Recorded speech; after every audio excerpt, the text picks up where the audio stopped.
Hello students, good morning. मी नाटे madam. Students, in previous some lectures, we learned pure metal is obtained from ore by the two stage. How we obtain the pure metal from the ore हे आपण मागच्या काही लेक्चर्समध्ये शिकलो आहोत. There are two stages to the pure metal is obtained from the ore. ore पासून pure metal मिळवण्याच्या दोन स्टेजेस आहेत. पैकी पहिली आहे कॉन्सन्ट्रेशन ऑफ ओअर्स अँड सेकंड आहे एक्सट्रॅक्शन ऑफ मेटल्स. त्या कॉन्सन्ट्रेशन ऑफ ओअर्समध्ये जास्त वेगवेगळ्या मेथड्स आहेत. Separation based on gravitation method, magnetic separation method, froth flotation method, leaching method. ह्या चारही मेथड्स आपण मागच्या काही व्हिडिओ लेक्चर्समध्ये बघितलेल्या आहेत. बघा, ही Wilfley table method, hydraulic separation method ही ग्रॅव्हिटेशनची मेथड आहे. सेकंड आहे मॅग्नेटिक सेपरेशन मेथड, थर्ड आहे फ्रोथ फ्लोटेशन मेथड आणि फोर्थ आहे लीचिंग. ह्या चारही मेथड आपण बघितलेल्या आहेत. Today we have to learn extraction of metals. मेटलचं एक्स्ट्रॅक्शन कसं करायचं कॉन्सन्ट्रेशन झाल्यानंतर ओरचं कॉन्सन्ट्रेशन झाल्यानंतर त्याच्यामध्ये जो मेटल्स असतो त्याचं एक्स्ट्रॅक्शन कसं करायचं, त्याच्यातले जे कंपाऊंड्स असतात तर ते कंपाऊंडचे इलेमेंट कसे दूर करायचे हे आपण बघणार आहोत. तर एक्स्ट्रॅक्शन ऑफ मेटल्समध्ये तीन वेगवेगळ्या प्रकारचे जे आपले रिॲक्टिव्हिटीनुसार मेटल्स आहेत, तर रिॲक्टिव्हिटीनुसार मेटल्सचे एक्स्ट्रॅक्शन वेगवेगळ्या पद्धतीने केले जातात. रिॲक्टिव्ह मेटलचं extraction of reactive metal, extraction of moderately reactive metals आणि extraction of less reactive metal. तर मेटलच्या रिॲक्टिव्हिटीनुसार त्यांचं एक्स्ट्रॅक्शन कसं केलं जातं हे आज आपण अभ्यास करणार आहोत. तर आपण इथं एकाच पेजवर बघा तिघही लिहिलेले आहेत आणि एकदम इझी कंपॅरेटिव्हली आपण बघूया. Extraction of reactive metals. बघा, रिॲक्टिव्ह मेटलचं एक्स्ट्रॅक्शन कसं करतात. Extraction of moderately metals, reactive metals आणि extraction of less reactive metals. आता रिॲक्टिव्ह मेटल कोणते आहेत तुम्हाला माहिती आहे. पोटॅशियम, सोडियम, ॲल्युमिनियम हे रिॲक्टिव्ह मेटल्स आहेत. आपण रिॲक्टिव्ह मेटल्सची जी सिरीज आहे तिचा अभ्यास आपण मागच्या एका व्हिडिओ लेक्चरमध्ये केला आहे. बघा, रिॲक्टिव्ह सिरीज आहे, रिॲक्टिव्हिटी ऑफ सिरीज मेटलची. पोटॅशियम, सोडियम, लिथियम, कॅल्शियम हे रिॲक्टिव्ह मेटल्स आहेत, high reactive metal. Magnesium, aluminium, zinc, iron, tin, lead हे कसे आहेत मॉडलेटरी रिॲक्टिव्ह मेटल्स म्हणजे मध्यम रिॲक्टिव्ह आहेत. आणि कॉपर, मर्क्युरी, सिल्वर, गोल्ड हे लेस रिॲक्टिव्ह मेटल्स आहेत. तर यांच्या रिॲक्टिव्हिटीनुसार त्यांचं एक्स्ट्रॅक्शन कसं केलं जातं ते बघणार आहोत. Reactive metals potassium, sodium, aluminium such metals are reactive metals. तर रिॲक्टिव्ह मेटलचं एक्स्ट्रॅक्शन करताना बघा, reactive metals have large capacity to form cations by losing the electrons in their outermost shell. हे तुम्हाला माहिती आहे की मेटलची टेंडन्सी काय असते. तर मेटल्सच्या आउटरमोस्ट सेलमध्ये जे इलेक्ट्रॉन्स असतात आपण त्यांना व्हॅलन्सी इलेक्ट्रॉन म्हणतो. हे व्हॅलन्सी इलेक्ट्रॉन मेटल्स काय करतात, इझिली लूज करतात. म्हणजे व्हॅलन्सी इलेक्ट्रॉन इझिली लूज होण्याची मेटलची टेंडन्सी असते हे आपल्याला माहिती आहे. आणि म्हणून ज्या मेटल्सच्या आउटर सेलमध्ये कमी इलेक्ट्रॉन्स असतात ते मेटल्स कसे असतात, हाय रिॲक्टिव्ह असतात, कारण त्यांच्या आउटर सेलमधले इलेक्ट्रॉन्स इझिली लूज होत असतात. For example, reactive metals react vigorously with dilute acid to give hydrogen gas. आपण हे मेटलच्या केमिकल रिॲक्शनमध्ये, केमिकल प्रॉपर्टीजमध्ये बघितलं आहे की रिॲक्टिव्ह मेटल्स हे व्हिगरसली डायल्यूट ॲसिडशी रिॲक्ट होतात. व्हिगरसली म्हणजे अगदी ताबडतोब ते डायल्यूट ॲसिडशी रिॲक्ट होतात आणि हायड्रोजन गॅस काय करतात, लिबरेट करतात. त्याचप्रमाणे highly reactive metals burn by reacting, ते बर्न होतात.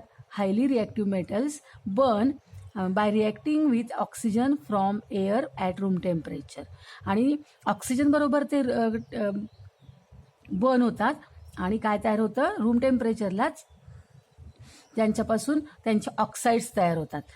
हायली रिॲक्टिव्ह मेटल जे आहेत त्यांना आउटसाईडनी बर्न करायची गरज नसते. तर ते रूम टेम्परेचरलाच बाहेर जर ते रिॲक्टिव्ह मेटल ठेवले तर ते रूम टेम्परेचरलाच एअरमधल्या ऑक्सिजनशी रिॲक्ट होतात आणि त्यांचं ऑक्साईड्स तयार होतात.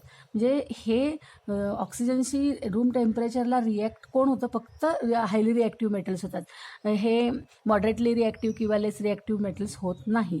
आणि ह्या त्यांच्या व्हिगरसली रिॲक्ट होण्याच्या प्रॉपर्टीमुळे त्यांचं एक्स्ट्रॅक्शन करण्यासाठी इलेक्ट्रोलिटिक रिडक्शन ही मेथड वापरली जाते. So extraction of reactive metals has to be done by electrolytic reduction. मग हे खूप महत्त्वाचं आहे की एक्स्ट्रॅक्शन कसं केलं जातं रिॲक्टिव्ह मेटलचं? तर हायली रिॲक्टिव्ह मेटलचं एक्स्ट्रॅक्शन हे इलेक्ट्रोलायटिक रिडक्शननी केलं जातं. आता इलेक्ट्रोलायटिक रिडक्शन हे तुम्ही 8वीला 9वीला शिकलेलं असणार आहे, तरी पण मी तुम्हाला इथं इलेक्ट्रोलिटिक रिडक्शन कशा पद्धतीने केलं जातं किंवा इलेक्ट्रोलिसिस म्हणजे नेमकं काय ते छोट्याशा आकृतीनुसार एक रफली तुम्हाला समजावून सांगते. आता इलेक्ट्रोलिसिस प्रोसेसमध्ये काय होतं बघा. इलेक्ट्रोलिसिस प्रोसेसमध्ये एका बिकरमध्ये किंवा एका पॉटमध्ये इलेक्ट्रोलिटिक सोल्युशन घेतलं जातं. हे बघा, हे इलेक्ट्रोलिटिक सोल्युशन आहे आणि त्या इलेक्ट्रोलिटिक सोल्युशनमध्ये 2 इलेक्ट्रोड बुडवले जातात. एक असतो पॉझिटिव्ह इलेक्ट्रोड, त्याला आपण ॲनोड म्हणतो. एक असतो निगेटिव्ह इलेक्ट्रोड, त्याला आपण कॅथोड म्हणतो. तर हे पॉझिटिव्ह आणि निगेटिव्ह इलेक्ट्रोड कशावरून ठरवले जातात? त्यांना बॅटरी जोडली जाते आणि बॅटरीमुळे हे पॉझिटिव्ह आणि निगेटिव्ह इलेक्ट्रोड होतात. तर जो पॉझिटिव्ह असतो त्याला ॲनोड आणि निगेटिव्ह असतो त्याला कॅथोड म्हणतात. आता ह्या इलेक्ट्रोलिटिक सोल्युशनमध्ये हे 2 इलेक्ट्रोड बुडवल्यानंतर जर आपण इलेक्ट्रिसिटी सप्लाय केली तर इलेक्ट्रिसिटी सप्लाय केल्यामुळे ह्या सोल्युशनमधले जे पॉझिटिव्ह आयन आहेत हे इलेक्ट्रोलिटिक सोल्युशन असतं, म्हणजे आयोनिक कंपाऊंडचं सोल्युशन असतं आणि त्यामुळे त्या सोल्युशनमधले पॉझिटिव्ह आयन आणि निगेटिव्ह आयन डिसोसिएट व्हायला लागतात, एकमेकांपासून मूव्ह व्हायला लागतात. आणि मूव्ह झाल्यानंतर अपोजिट चार्जेस अट्रॅक्ट होतात एकमेकांकडे आणि हे जे आयोनिक कंपाऊंडमधले जे निगेटिव्ह आयन आहेत हे निगेटिव्ह आयन हे ॲनोडकडे म्हणजे पॉझिटिव्ह इलेक्ट्रोडकडे जमा व्हायला लागतात आणि त्याचबरोबर पॉझिटिव्ह आयन हे मूव्ह होतात आणि हे मूव्ह होऊन ते पॉझिटिव्ह आयन हे निगेटिव्ह इलेक्ट्रोडकडे यायला लागतात आणि ते निगेटिव्ह इलेक्ट्रोडवरती ते जमा व्हायला लागतात. अशा पद्धतीने इलेक्ट्रोलिसिस प्रोसेसमध्ये पॉझिटिव्ह आयन कॅथोडकडे आणि निगेटिव्ह आयन ॲनोडकडे जातात आणि एकमेकांपासून काही वेळानंतर ते सेपरेट होतात आणि त्यांचं रिडक्शन होतं. मग ह्या प्रोसेसमध्ये आयोनिक कंपाऊंडचं रिडक्शन होतं आणि म्हणून ह्या कंपाऊंडला रिडक्शन मेथड म्हणतात. पण ही रिडक्शन कुठल्या मेथडने होतं? तर इलेक्ट्रोलिटिक मेथडने होतं, म्हणून याला इलेक्ट्रोलिटिक रिडक्शन असं म्हणतात. आणि ह्या इलेक्ट्रोलिटिक रिडक्शनच्या मदतीने आपण मेटलचं एक्स्ट्रॅक्शन करतो. मेटल ज्या कंपाऊंड बरोबर असतो, मेटलचं जे कंपाऊंड असतं ज्या इलेमेंट बरोबर, तो इलेमेंट हा ॲनोडकडे जातो आणि मेटल हा कॅथोडकडे येतो इलेक्ट्रोलिसिस केल्यामुळे. आणि अशा पद्धतीने मेटलचं एक्स्ट्रॅक्शन इलेक्ट्रोलिटिक रिडक्शन पद्धतीने केलं जातं. त्याच्यामध्ये बघा, in this process metal is deposited on the cathode. Metal कुठे डिपॉझिट होतो? तर ह्या कॅथोडवरती. हा जो कॅथोड आहे इकडे, ह्या कॅथोडवरती मेटल डिपॉझिट होतो. अँड क्लोरीन गॅस मेटल, आता इथे आपण सोडियम क्लोराईड जर घेतलं तर सोडियम हा मेटल कॅथोडवरती जमा झाला आहे आणि सोडियम क्लोराईडमधला क्लोरीन हे निगेटिव्ह आयन हे कुठे जमा झालेले आहेत? While chlorine gas is liberated at anode. Chlorine gas ॲनोडवरती लिबरेट, तो गॅस असल्यामुळे तो बाहेर निघून जातो किंवा आपण तो गॅस पॉटमध्ये गोळा करू शकतो आणि जे मेटल्स आहेत हे मेटल्स या कॅथोडवरती जमा होतात. आता याच्यात रिॲक्शन बघा, कॅथोडवरती कोणती रिॲक्शन? हा जो कॅथोड आहे या कॅथोडवर काय रिॲक्शन होते?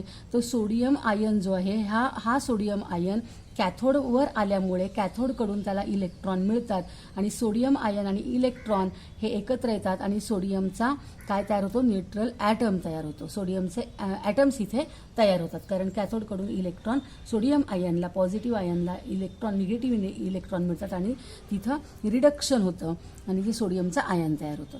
आणि इथे ॲनोडवर काय रिॲक्शन होते बघा, क्लोरीनचे जे निगेटिव्ह आयन आहेत हे क्लोरीनचे निगेटिव्ह आयन ॲनोडकडे आल्यानंतर ते ॲनोडवरती इलेक्ट्रॉन देतात आणि इलेक्ट्रॉन दिल्यामुळे क्लोरीन आयनकडून इलेक्ट्रॉन गेल्यामुळे क्लोरीनचा न्यूट्रल ॲटम तयार होतो आणि ही ऑक्सिडेशन रिॲक्शन आहे.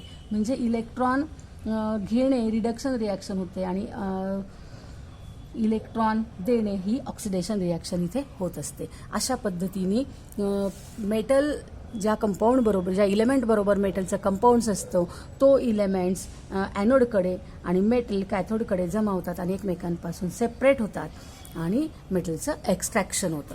तर मेटलचं एक्स्ट्रॅक्शन रिएक्टिव्ह मेटलचं एक्स्ट्रॅक्शन कोणत्या मेथडनी केलं जातं तर इलेक्ट्रोलिटिक रिडक्शन मेथडनी केलं जातं. ही जी डायग्रॅम आहे ही रफ डायग्रॅम आहे. ही फक्त कन्सेप्ट समजून सांगण्यासाठीची डायग्रॅम आहे. ॲक्च्युअल जेव्हा मेटलचं रिॲक्टिव्ह मेटलचं एक्स्ट्रॅक्शन होत असतं तेव्हा त्या सोयीनुसार कॅथोड आणि ॲनोड बनवलेले असतात. Okay, did you understand, got it? तुम्हाला हे एक्स्ट्रॅक्शन ऑफ रिॲक्टिव्ह मेटल समजलं? ठीक आहे. आता आपण extraction of moderately reactive metals कसं करतात ते बघूया. मॉडरेटली रिॲक्टिव्ह मेटल्स जे असतात ते for example iron, zinc, lead, copper हे म्हणजे लोखंड, झिंक, जस्त, शिस, तांबे हे काय आहेत मॉडरेटली रिॲक्टिव्ह मेटल्स आहेत. हे तुम्हाला माहितीच आहे. आता ह्या मॉडरेटली म्हणजे मध्यम रिॲक्शन यांची कपॅसिटी रिॲक्ट करण्याची कपॅसिटी कशी असते मध्यम असते. हाय पण नसते लो पण नसते आणि म्हणून यांना मॉडरेटली रिॲक्टिव्ह मेटल्स म्हणतात.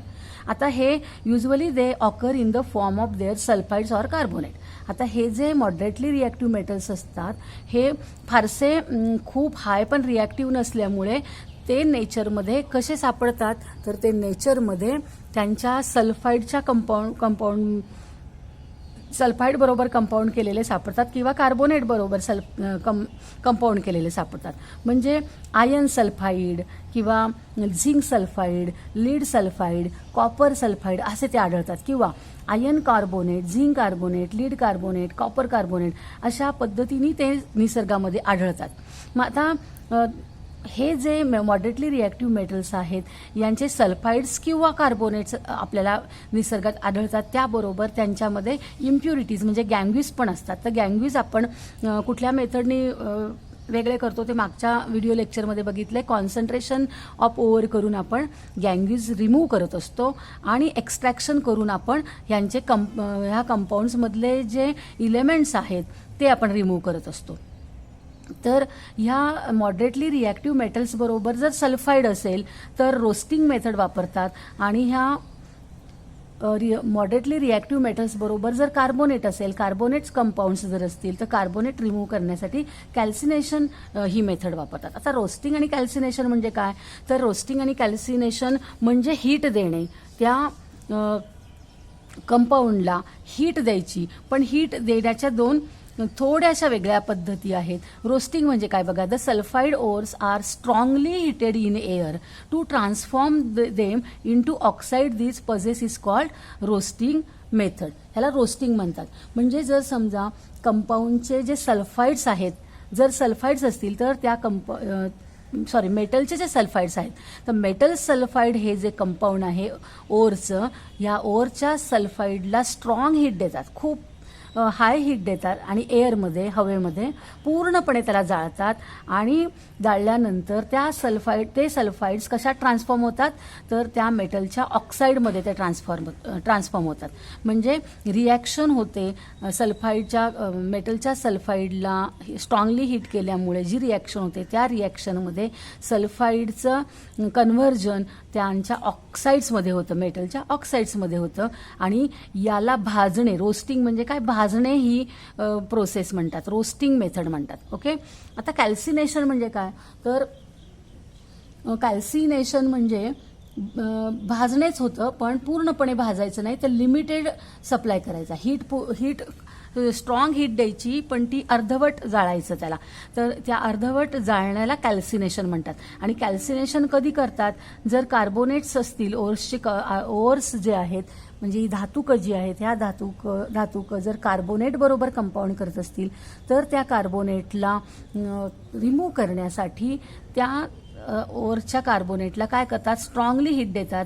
पण स्ट्रॉंगली हीट देताना कशी देतात ती तर लिमिटेड सप्लाय असतो. हीटचा सप्लाय कसा असतो लिमिटेड, म्हणजे पूर्ण न जाळता अर्धवट जाळायचं. अर्धवट जाळल्याने काय होतं तर ते जे कंपाऊंड्स आहेत कंपाऊंड्समधले जे कार्बोनेट्स आहेत ते carbonates transform them into oxide. म्हणजे हे कार्बोनेट काय होतात ऑक्साईड्समध्ये ट्रान्सफर म्हणजे रिॲक्शन होते आणि कार्बोनेट रिमूव्ह होऊन ऑक्साईड्स तयार होतात. This process is called calcination. Carbonates ore are strongly heated in a limited supply of air to transform them into oxides. This process is called calcination. म्हणजे roasting आणि कॅल्सिनेशनमध्ये काय फरक आहे, जर समजा तुम्हाला दोन फरक विचारले की रोस्टिंग आणि कॅल्सिनेशन, तर रोस्टिंग म्हणजे काय, the compounds strongly heated in air. Completely शब्द म्हणा वाटल्यास इथं. आणि कॅल्सिनेशन म्हणजे काय, तर ores are strongly heated in a limited supply of air. म्हणजे हा लिमिटेड सप्लाय असतो, अर्धवट जाळतात, आणि ते कम्प्लिटली सप्लाय असतो म्हणजे पूर्णपणे जाळतात. हा पहिला फरक झाला. आणि दुसरा फरक काय, तर रोस्टिंग मेथड कधी वापरतात, तर ओरच्या सल्फाईडचं एक्स्ट्रॅक्शन करण्यासाठी रोस्टिंग मेथड वापरतात. Roasting method is use for the extraction of sulphides of ores. आणि कॅल्सिनेशन मेथड कधी वापरतात, calcination method is use for the extraction of carbonates ores.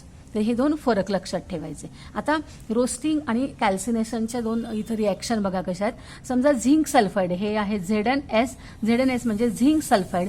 Zinc सल्फाईडला जर बर्न केलं तर बर्न केल्यामुळे हवेतल्या ऑक्सिजनशी हे काय होतं, रिॲक्ट होतं आणि त्यांच्यापासून झिंक ऑक्साईड तयार होतो आणि सल्फर डायऑक्साईड काय होतो, बाहेर पडतो. हा सल्फर डायऑक्साईड बाहेर पडतो आणि झिंक ऑक्साईड तयार होतं. म्हणजे रोस्टिंग केल्यामुळे झिंक सल्फाईड ट्रान्सफर कशात होतं, झिंक ऑक्साईडमध्ये ट्रान्सफर होतं. त्याचप्रमाणे समजा कॅल्सिनेशनची एखादी आपण रिॲक्शन बघू. समजा झिंक कार्बोनेट आहे. झिंक कार्बोनेट म्हणजे ZnCO3. तर ZnCO3 ला अर्धवट जाळलं. समजा अर्धवट जाळल्यामुळे काय होतं, तर झिंक कार्बोनेटमधला एक ऑक्सिजन राहतो आणि झिंक ऑक्साईड शिल्लक राहतं आणि कार्बन डायऑक्साईड काय होतो, लिबरेट होतो, बाहेर पडतो. अशा पद्धतीने झिंक कार्बोनेटचं सुद्धा आपण कॅल्सिनेशन करून झिंक ऑक्साईड मिळतो आणि झिंक सल्फाईडचं सुद्धा आपण रोस्टिंग करून आपण काय मिळवतो, झिंक ऑक्साईड मिळतो. म्हणजे पहिल्यांदा आपण एक्स्ट्रॅक्शनच्या अगोदर आपण कॉन्सन्ट्रेशन केलं, त्यावेळेस इम्प्युरिटीज म्हणजे गँग्विज रिमूव्ह केल्या आणि गँग्विज रिमूव्ह झाल्यानंतर एक्स्ट्रॅक्शनमध्ये आपण रोस्टिंग केल्यानंतर काय करू शकतो, तर त्याच्यातून झिंक सल्फाईडचं आपण झिंक ऑक्साईडमध्ये ट्रान्सफॉर्मेशन करू शकतो. त्याचप्रमाणे कॅल्सिनेशनमध्ये सुद्धा झिंक कार्बोनेटचं आपण झिंक ऑक्साईडमध्ये ट्रान्सफॉर्मेशन करू शकतो.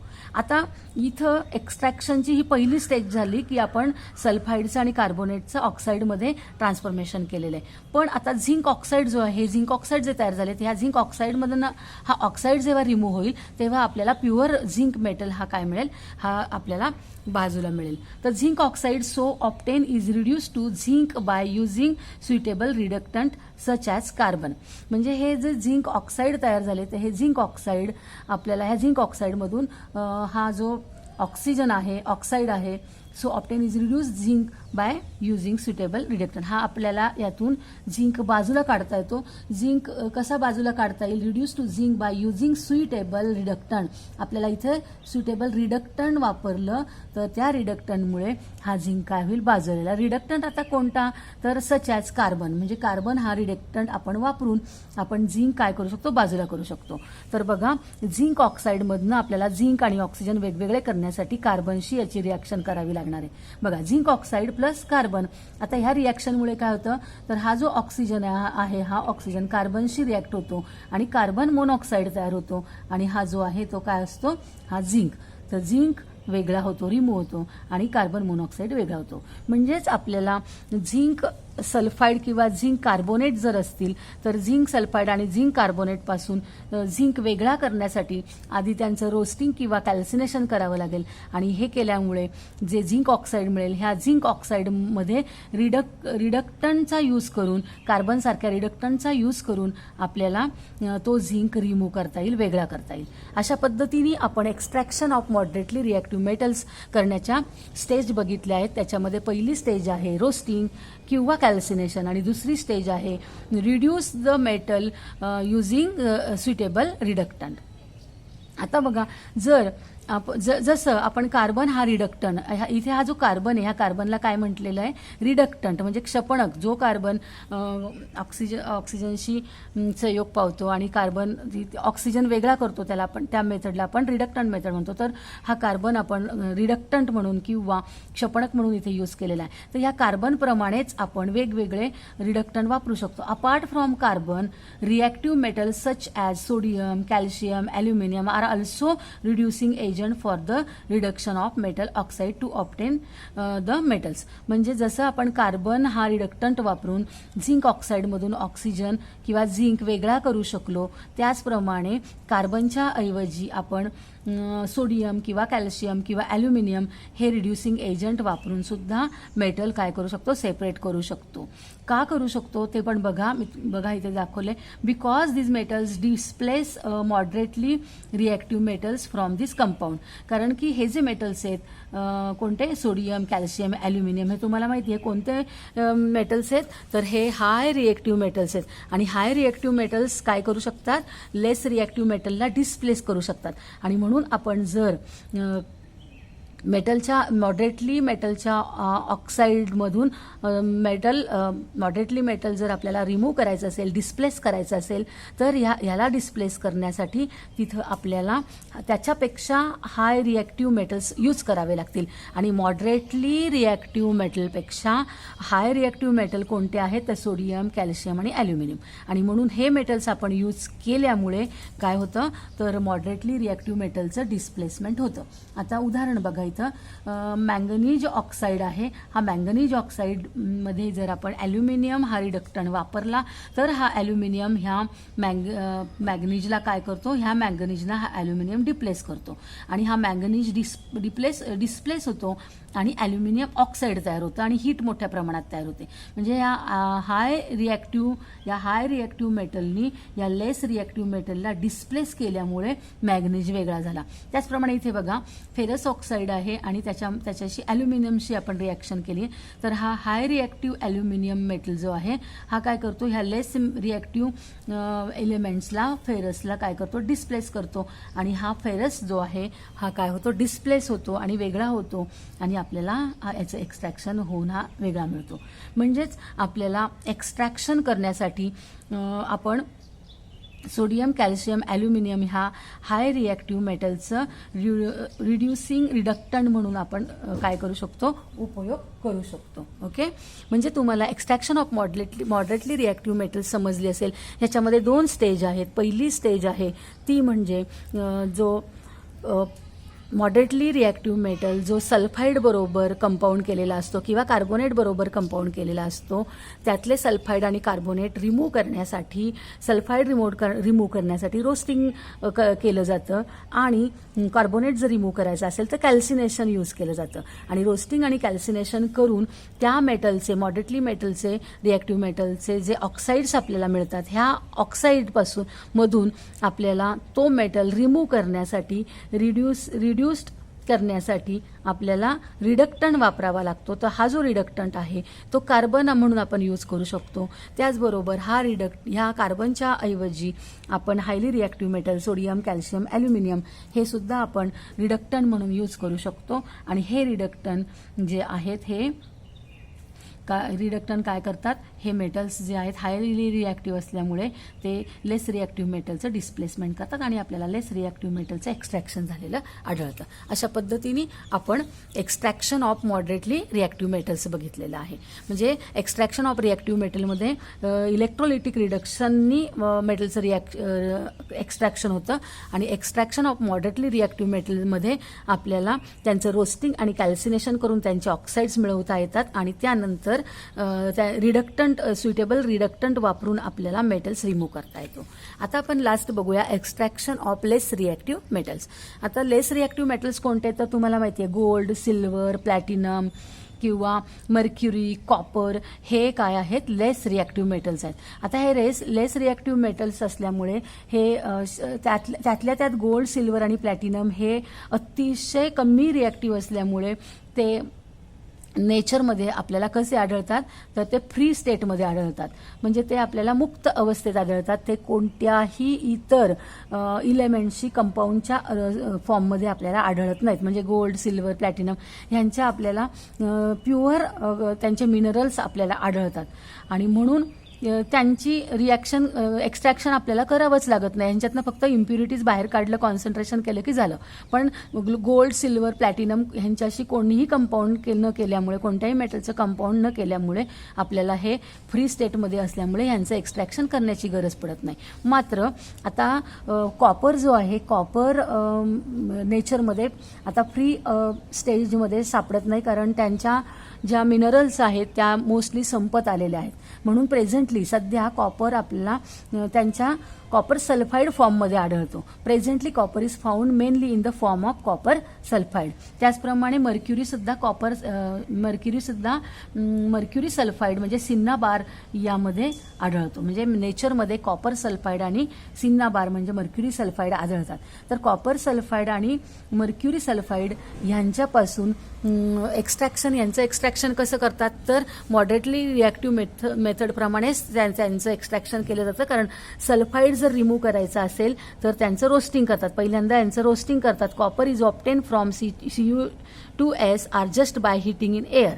त्याचप्रमाणे mercury is obtained from its ore cinnabar, याला सिन्नाबार म्हणतात, मर्क्युरी सल्फाईडला बाय रोस्टिंग. म्हणजे रोस्टिंग करून यांच्यातला सल्फाईड काय होतो, वेगळा होतो आणि कॉपर ऑक्साईड मिळतो. इथं आपल्याला मर्क्युरी ऑक्साईड मिळतो. आणि हे कॉपर ऑक्साईड पासून पुन्हा रोस्टिंग केल्यानंतर आपल्याला कॉपर वेगळा मिळतो, सल्फर डायऑक्साईड वेगळा मिळतो. आणि मर्क्युरी ऑक्साईडला 300 डिग्री सेल्सिअसपर्यंत हीट दिल्यानंतर मर्क्युरी वेगळा होतो आणि त्याच्यातनं ऑक्सिजन बाहेर पडतो. अशा पद्धतीने लेस रिॲक्टिव्ह मेटलचं एक्स्ट्रॅक्शन करताना गोल्ड, सिल्वर, प्लॅटिनमचं एक्स्ट्रॅक्शन करावंच लागत नाही, कारण ते फ्री स्टेटमध्ये आढळतात.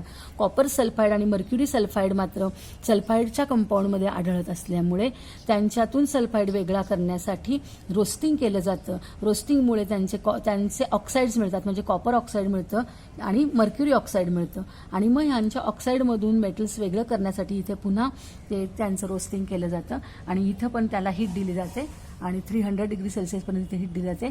इथं मर्क्युरी वेगळा होतो, इथं कॉपर वेगळा होतो. अशा पद्धतीने एक्स्ट्रॅक्शन ऑफ मेटल केलं जातं. तर तुमच्या लक्षात आलं असेल की एक्स्ट्रॅक्शन ऑफ मेटल म्हणजे काय, तर मेटल नेचरमध्ये ज्या कंपाऊंडच्या बरोबर आढळतात, तर त्या मेटलला त्या कंपाऊंडपासनं, त्या इलेमेंटपासनं वेगळं करणं म्हणजे एक्स्ट्रॅक्शन. म्हणजे प्युअर मेटल वेगळं काढणं याला एक्स्ट्रॅक्शन म्हणतात. आणि हे एक्स्ट्रॅक्शन रिॲक्टिव्ह मेटल्समध्ये इलेक्ट्रोलिटिक रिडक्शननी एक्स्ट्रॅक्शन होतं. मॉडरेटली रिॲक्टिव्ह मेटल्समध्ये रोस्टिंग कॅल्सिनेशन केलं जातं आणि त्याच्यानंतर रोस्टिंग कॅल्सिनेशन केल्यानंतर रिडक्टंट वापरून त्याचं एक्स्ट्रॅक्शन, म्हणजे इथे दोन स्टेज आहे. आणि लेस रिॲक्टिव्ह मेटल्समध्ये सुद्धा रोस्टिंग केलं जातं. रोस्टिंग करून मग त्यांना परत एकदा हीट देऊन त्यांच्यापासून वेगळं केलं जातं. मेटल हे वेगळं. अशा पद्धतीने एक्स्ट्रॅक्शन ऑफ मेटल्स आपण आज बघितलेलं आहे. तर स्टुडंट, तुम्हाला आजचं व्हिडिओ लेक्चर आवडलं का? जर आवडलं असेल तर व्हिडिओला लाईक करा. आणि जर तुम्ही अजूनपर्यंत चॅनलला सबस्क्राईब केलं नसेल तर जरूर सबस्क्राईब करा. सायन्सचे एक लेसनचे व्हिडिओ मी तयार करायला सुरुवात केलेली आहे. मॅथ्सचे 10चे सगळे लेसनचे व्हिडिओज तयार आहेत. ते तुम्ही डिस्क्रिप्शन बॉक्समध्ये जाऊन बघू शकता. त्याचप्रमाणे 9वीचे सुद्धा मॅथ्सचे व्हिडिओज तयार आहेत, ते सुद्धा तुम्ही तिथे बघू शकता. तर सबस्क्राईब जरूर करा. थँक्यू.